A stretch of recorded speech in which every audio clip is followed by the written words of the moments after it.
1.4ல fourth sum தான் பார்க்க போறோம்.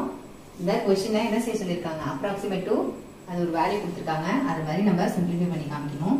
சோ ஃபர்ஸ்ட் क्वेश्चन எடுத்து எழுதிக்கோங்க. 1 - x divided by 1 plus x ரூட்டுக்குள்ள இது நம்ம என்ன செய்யணும் அப்படினா தனித்தனியா ஸ்ப்ளிட் பண்ணி எழுதிக்கலாம். 1 - x divided by root of 1 plus x.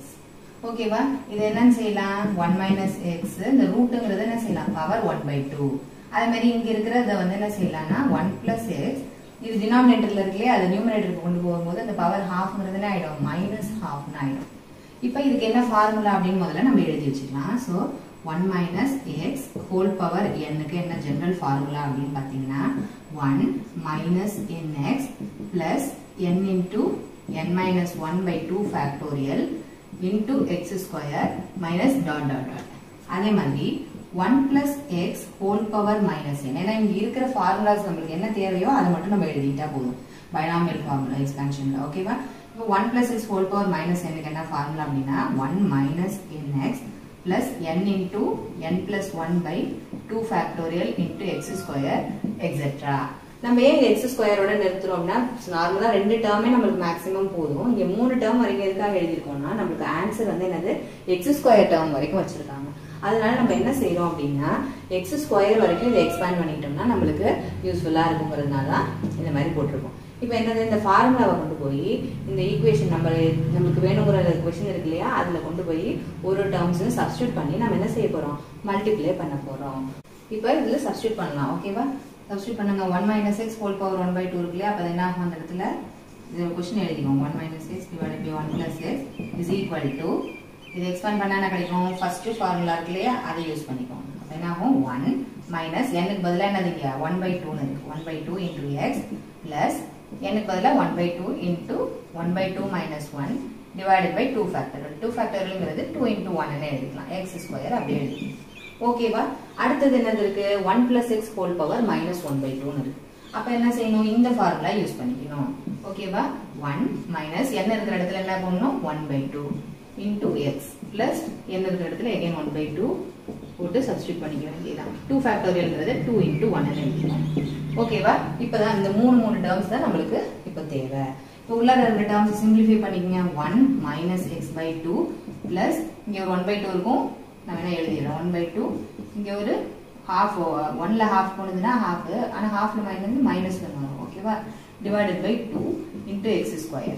இந்த இடத்துலயும் அதே மாதிரி சிம்பிளிஃபை பண்ணீங்க. 1 minus x/2 plus half into 1 plus 1/2ங்கிறது என்னது? 3/2 divided by 2 x square. ஓகேவா? இப்போ என்ன செஞ்சுக்கலாம்? கொஞ்சம் சிம்பிளிஃபை பண்ணி எழுதிக்கோங்க. x/2 இது எல்லாத்தையும் மல்டிப்ளை பண்ணி எழுதினா என்ன ஆயிடும்? இந்த 2 எல்லாம் மல்டிப்ளை ஆகி 1/2 ன்னு கிடைக்கும். இந்த x ஸ்கொயரை மல்டிப்ளை பண்ணும்போது x ஸ்கொயர் டிவைடட் பை 8 ன்னு கிடைக்கும். இந்த டேர்மை மல்டிப்ளை பண்ணாலும் அதே மாதிரி என்ன ஆயிடும்?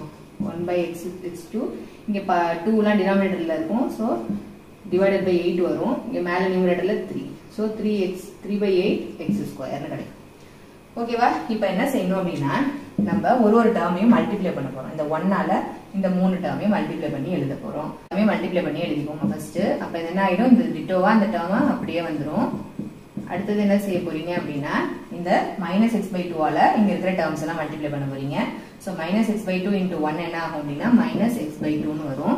அடுத்து இந்த -x/2 ஆல இந்த -x/2 மல்டிப்ளை பண்ணும்போது +x² divided by 4. திருப்பி இந்த x ஆல இந்த x ஸ்கொயரை மல்டிப்ளை பண்ண வேண்டாம். ஏன்னா நம்மளோட ஆன்சர் என்ன? x ஸ்கொயரோடயே ஸ்டாப் ஆயிடுது. அதனால இந்த டேர்மை நம்ம மல்டிப்ளை பண்ண தேவையில்லை. அடுத்த டேர்முக்கு நம்ம போயிட வேண்டியதான். சோ -x² divided by 8 இருக்கு இல்லையா? அதையும் 1 மல்டிப்ளை பண்ணுங்க. அப்ப என்ன ஆகும்? -x² divided by 8 கிடைக்கும். திருப்பி அடுத்த டேர்ம் மல்டிப்ளை பண்ணி பாருங்க. x³ ன்னு போயிடுது. அதனால நமக்கு அது தேவையில்லை. அப்ப இந்த மீதி இருக்கிற இந்த நம்பர்ஸ் எல்லாம் மட்டும் என்ன செஞ்சுக்க போறோம்? சிம்பிளிஃபை பண்ணி எழுதிக்க போறோம். சோ இங்க ஏதாவது நியூமரல் நம்பர்ஸ்னு பாத்தீங்கன்னா இந்த 1 மட்டும் தான் இருக்கு. சோ அந்த 1 எடுத்து எழுதிக்கிறீங்க. அப்புறம் x டேர்ம்ஸ் எல்லாம் கம்பைன் பண்ணுங்க. இது என்ன ஆகும்? -x/2 -x/2ங்கிறது என்ன ஆயிடும்?